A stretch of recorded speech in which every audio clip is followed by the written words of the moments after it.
Yeah.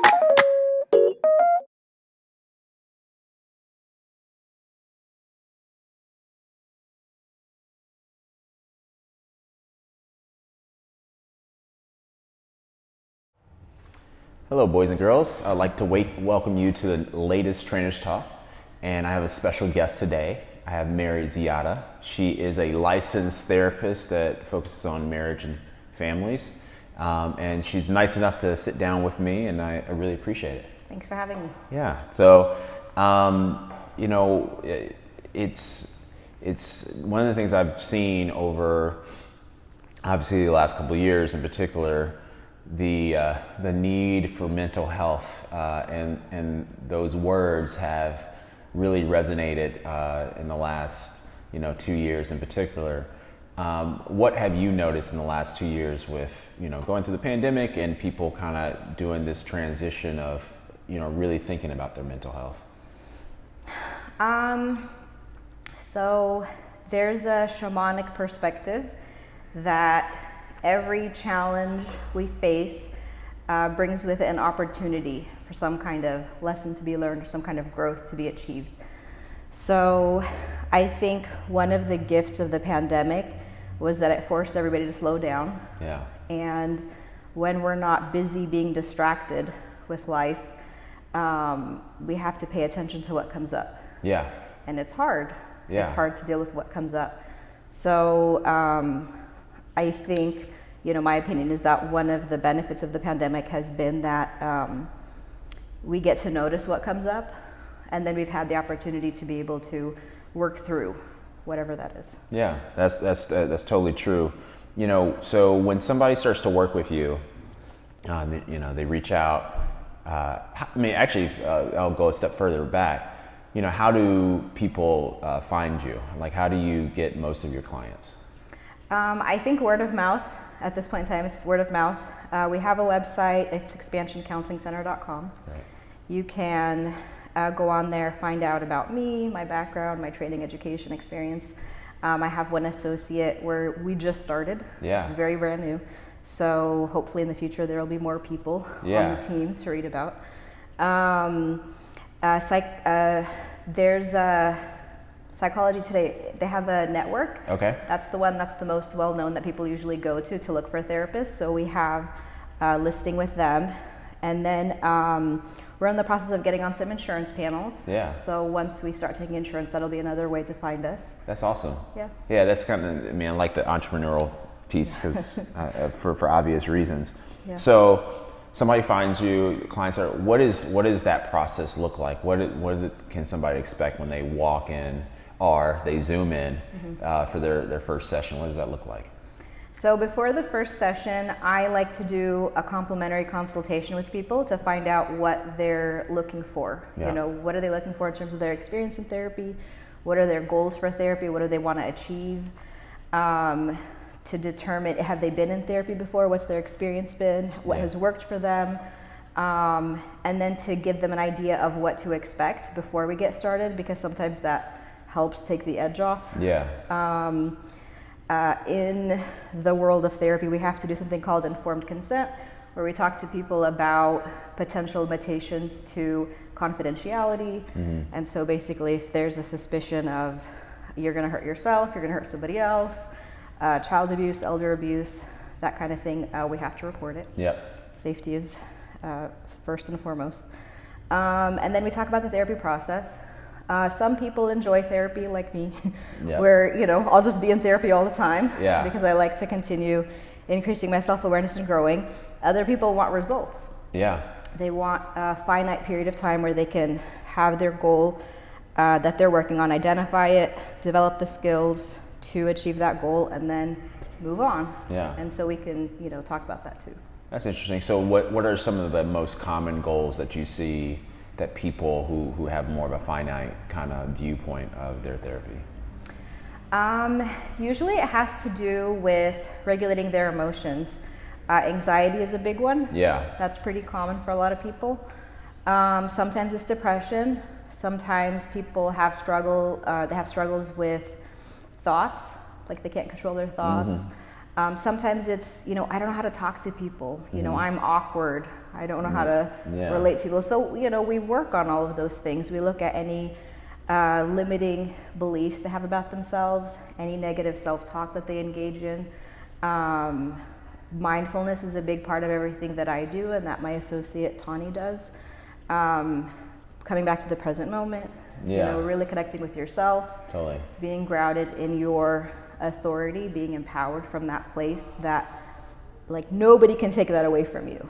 So really connecting to that so that people know how to get there on their own anytime they want. Oh, that's awesome. So within those type of goals and people working through that, I actually kind of coming back to the anxiety thing. I don't know if this is a myth or it's just one of the things that people say. People say that people are more, anxious now than they were 20 years ago, 30 years ago. Is there actual data behind that I don't know if you've seen any data of like the anxiety of kids, the anxiety of adults? People blame it on social media, but is there any data behind that you've seen at all? That's a good question. It's not something that I've looked into specifically. I can tell you what I have noticed is that I think the shift has been that people are more willing to talk about it. So I can't speak to the fact of whether or not it's more prevalent in its existence, but I think people are more willing to open up about it and have conversations about it. Yeah, that makes a lot of sense. So why did you start your own practice? It was always what I saw myself doing at some point in time. I was 14 when I decided like this is what I want to do. Okay, great. And that was just what I always saw. Like the picture in my head was like me in my office working with my clients. Yeah. Was there where's those pinpoints? Where's those inspirations come from to have you? Because I'm not too dissimilar from you, where I knew in high school kind of that I wanted to be in this industry. I didn't know exactly what I wanted to do in the industry, but I knew I wanted to be in this industry fairly early. So where was the pinpoints for you? I've always valued relationships and connecting with people. I identify as an empath, so I feel what other people are feeling. And when that manifested from a place of anxiety, my survival response was, if you're okay, I'm okay. So then there was a lot of people-pleasing behavior, trying to make sure the other person was comfortable because then I could relax. And, but the other side of that is like when somebody else felt happy, I felt happy. Like I got to benefit from, their joy as well. And I think when I was growing up, I craved like a meaningful connection. And so I wanted to be able to give that to other people. Yeah, that makes sense, and finding that connection, and that's interesting. So one of the things we were talking, about a week or so ago about a technique that you've seen and you've been working with, and that you think would be interesting for performance enhancement, but not just performance. And it was called brain spotting. Is that correct? So tell me what brain spotting is and what you think the advantages of doing this type of therapy will do. So brain spotting is a brain-based trauma therapy. The definition on the website is that it locates points in the client's visual field that allows them to access unprocessed trauma in the subcortical brain. So what that means is... So it's like, I was like, whoa. I like it because I'm a scientific, but I'll let you explain. You also did a good job of explaining the layman's term version of what that is, what people are actually doing when they're going through this therapy. So if you can dig deeper on that. For sure. So our brains are geniuses. We're still learning about everything there is to know about the brain. Brain spotting was discovered by David Grand. He is a trained psychologist. He specialized in EMDR, And in 2003, he was working with this young figure skater. And what is EMDR? EMDR is eye movement desensitization and reprocessing. Right. And that has been the most well-known brain-based approach to work with people to address their PTSD symptoms. So when someone is triggered, everybody can kind of relate to this to some degree, but when we feel triggered, whether it's because you hear a loud noise outside or you perceive something a certain way, we believe something to be true. And when we believe something to be true, we experience it that way. So, for example, like if I said to you, close your eyes and imagine you're on the other side of the country, you're on a trip, you're having a good time, you're relaxing, and you get a phone call and somebody tells you, I'm so sorry, this loved one of yours has been hurt. Where do you feel it in your body? I feel it in my heart. Okay. Yeah. They call you back 5 minutes later and they say, sorry, wrong person, your person's okay. Yeah. Does that erase the experience? No, it definitely doesn't. Because you had it. Yeah, you lived it. Exactly. So that's the magic of the brain. If you and your mind, if you believe something to be true, you experience it as if it were true, regardless of what the facts are. So when we experience something like trauma, it will affect how our survival instincts kick in. Yes. Whether or not they kick in. The way that brain spotting works is that it helps to deactivate those unnecessary responses. So David Grand was working with this ice skater, this figure skater. She was 16 years old. She couldn't master the triple loop, but she was like headed for the Olympics, really amazing athlete. And he was doing EMDR with her. They'd been working together for a year, 90-minute sessions every week. They'd uncovered a lot of material, she'd worked through it. And with EMDR, I'm not trained in it, but what I've been told is that the practitioner moves their hand in front of the client's face, and the purpose is for them to look from one side to the other because of how it activates the brain. And so he noticed that when he was doing that her eyes kind of wobbled and then froze. So instead of moving his hand, he held it in one spot. And what happened over the next 10 minutes was all of this material came up that the client continued to process and to work through. And there was material they'd worked on before, but it re-emerged and she processed it on a deeper level. The next day she went to practice and she could do the triple loop and never had any problems again with it. Some of the material she uncovered was new. So he did some more exploring and basically learned that the cool thing about brain spotting is we're always doing it. We don't even realize it. If you're listening to someone when they're talking, you'll notice their eyes go, around their eye. I'm doing it right now. And so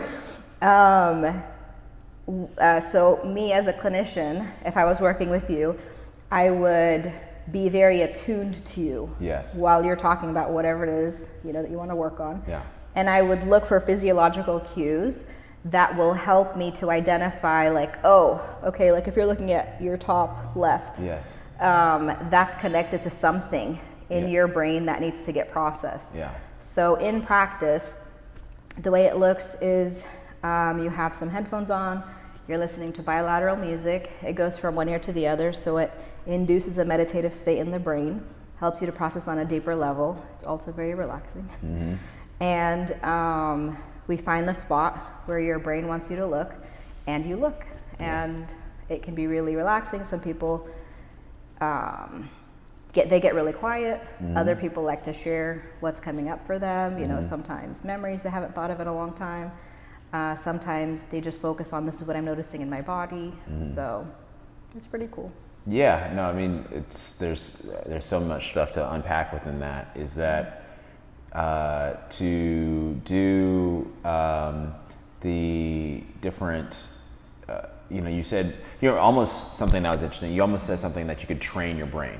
Yeah, because we have neuroplasticity. Yeah, and so I think one of the things that's interesting is that there's definitely different effects that doing training and doing weightlifting and doing exercise that helps the brain, but also taking, the meditation, taking the mindfulness, taking the different things where you can train your brain, because it's so true. Like what you believe, what you perceive can really lead, your mood and what you feel about yourself. Yeah. So, that's interesting. I might want to connect with you on trying that therapy sometime. Okay. So how long have you been a therapist and working in clients? I count my last year of grad school, so 14 years. Yeah. And what are some things that, that was, in your viewpoint 14 years ago that has completely changed or really shifted? I would say the best way to answer that would be to explain how I've changed my approach to engaging with people when I work with them. I think when I was, finishing up grad school, I still was embodying the archetype of the wounded healer, where it was like I had my own past, my own trauma, and it was like, I want to be there for people and I want to help people and that kind of thing. So I worked too hard. And in doing that, I was also inevitably kind of giving the message of like, you need my help, but that's not true. I actually believe that each of us has the capacity to achieve whatever we want.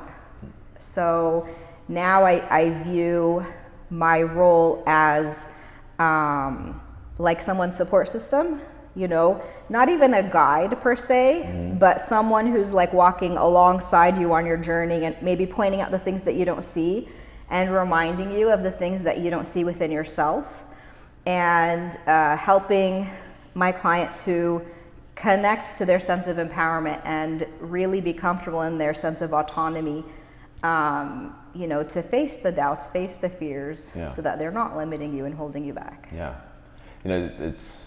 I see there's a lot of similarities I'm seeing within how I interact with clients. One of the metaphors I've used when I've talked to some of the trainers I've trained to become trainers, and is that I feel like my job as a trainer is to be 2 to 3 steps. I'm a mirror, but I'm like 2 to 3 steps in front of them as a mirror, and so the more effort they're willing to put in, the more effort I'm going to put in, and I'm going to be just a couple of steps ahead of them. But if they keep having relapses of where they're not consistent on their food or they're not consistent on their training, I'm always going to be just a little bit ahead of them, but I'm never going to be 100 yards ahead of them. Yeah. And that kind of sounds like a similar thing within walking side to side with them and doing that. So, when you've worked with a lot of couples, so I know some of this is probably stereotypical, but what are some of the most common, issues that you see that when you're working with couples? I would say the biggest thing usually comes down to communication. So the communication isn't productive, and usually the first step is to slow everything down. Yeah. And to really be mindful and intentional, in working with partners in how they're speaking to each other. Yeah. Because if they're emotionally charged, they're not coming from the same part of their brain. You know what I mean? Yep. So if someone is emotional, they're not going to be able to be as rational. They're not going to be able to be as thoughtful or as maybe considerate. Yeah. They're coming from a place of being more reactionary. Yeah, yeah. So, like I had a client once where, her belief was, we can't go to sleep upset. And so I was like, well, why not? What if your partner needs time to cool off and regulate before, he can come back and have an intentional conversation with you instead of speaking out of anger. Yeah. And so she was like, oh, okay. once I explained kind of like, this is how the brain works, and like, this is the part of the brain you're coming from when you're agitated or angry, then, that was helpful for her. So yeah. I like to empower my clients with psychoeducation. Yes. I always explain, this is why I'm saying this, or this is why I think this is what's going to happen. Yeah.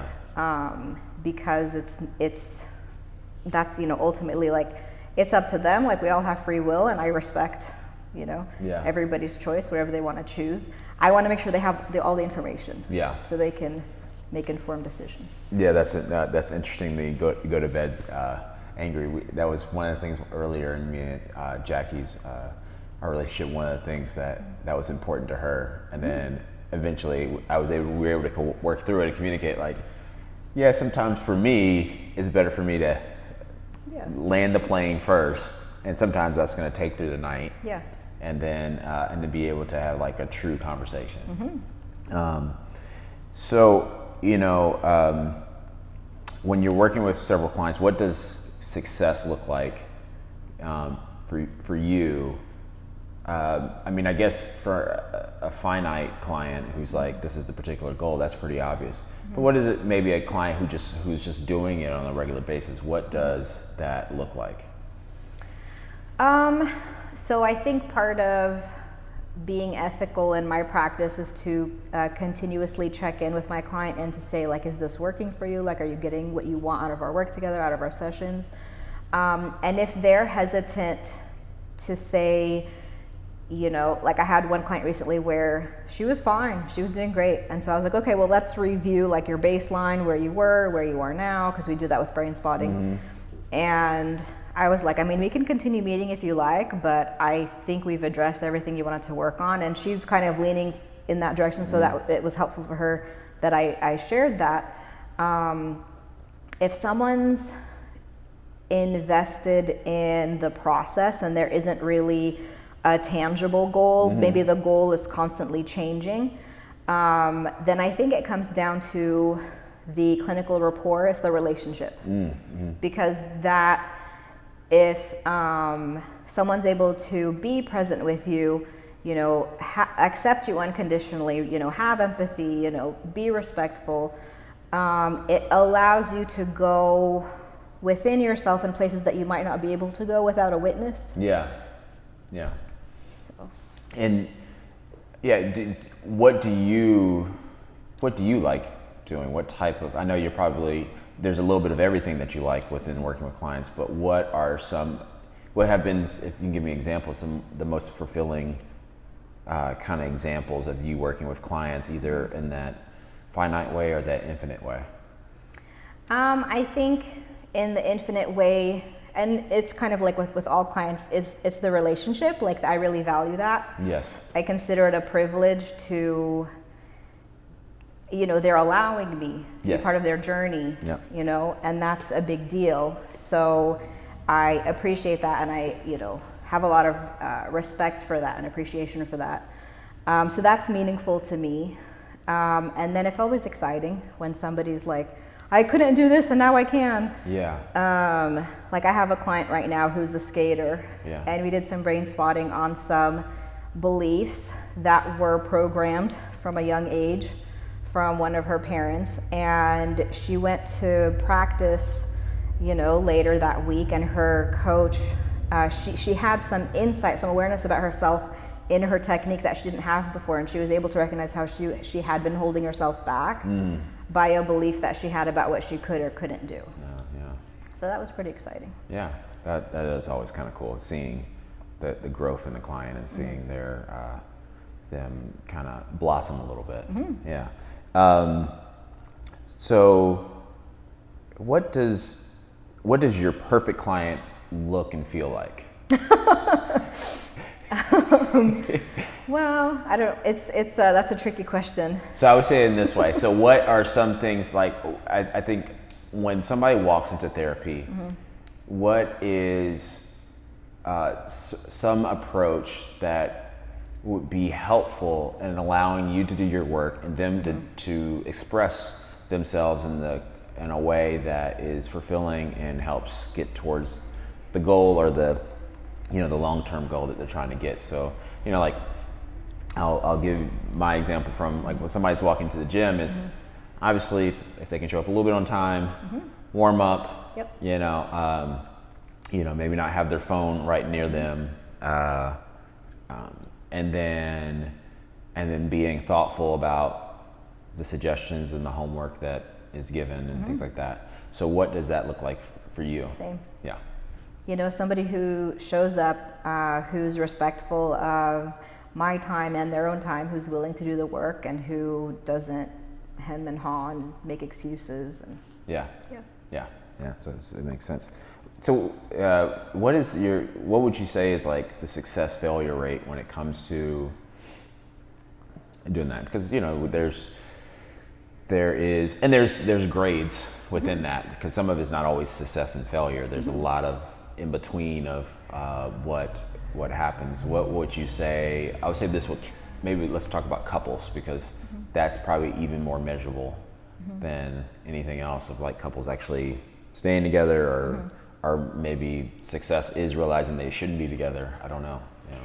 I would say it depends at what point in their relationship they seek out the couples counseling. Some people see it as a last resort. The best way to make use of it is as a preventive measure. So, like, I think premarital counseling is usually something that people do with like their pastor or something like that. But I think it's smart even when people start dating, because it gives you a way to create a lasting foundation for whatever you build. And the relationship is what you're building. So just identifying communication that works for both people, recognizing how they're engaging with each other, like what's their dynamic. Am I being passive aggressive when I'm angry? Or am I able to talk about, well, this is how I'm feeling and this is why, and this is what I need. Identifying their values. What's important to you. Do you want the same things in life? Same experiences, same goals. Does one person have clarity and the other one doesn't? So there's a lot of rich opportunity, to if people do that work on the front end. Yeah, that's cool. We're about to wrap up, but do you have any questions for me at all? Or are you? Questions.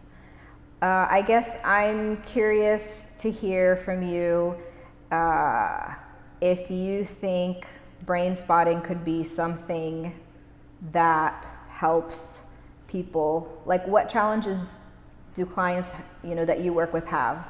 I think honestly, I think there is opportunities for clients just to have therapy in general. Not even getting particular with brain spotting. I do think it sounds like what's nice about brain spotting is that if it seems that it could be something that is more goal-oriented type of training than open-ended. So that's where I see it. And I think also too, there's, even if it's almost like in a small group setting, or even if it's just kind of getting a little bit of some just tools, like to start the process, maybe ways to think about journaling, ways to think about meditation, ways to think about, building a level of mental awareness. And then, seeing if they're struggling with those tasks, being able to saying, okay, if you're struggling with that homework, then you'll have a coach who can kind of take you through that. And some people are very thoughtful within their thoughts. If you give them a little bit, they understand the assignment. They kind of dive in and stuff like that. So I think if I'm literally just kind of spitballing right now, I think something that'd be kind of interesting is if we did something like that, was like kind of a small group setting, talking about ways to work on mental health, and notes, and we do a thing called Fit Clinic, and maybe one of them could be something where it's a mental thing of like over a 2 to 4 week period, do a couple of sessions and talk through different things that they can work on personally on their own, and then move to a level of, that's interesting. I want to actually do one-on-one sessions for this. So that'd be something I'd be open to exploring. Cool. Yeah. Okay. Yeah. Thanks. So Mary, tell everybody where they can find you, and then when I post this, we'll also put it in the show notes. Okay. The best way is to go to the website, expansioncounselingcenter.com. All the contact information is there, and I look forward to hearing from you. Awesome, guys. Thank you for joining, and I'll see you next time.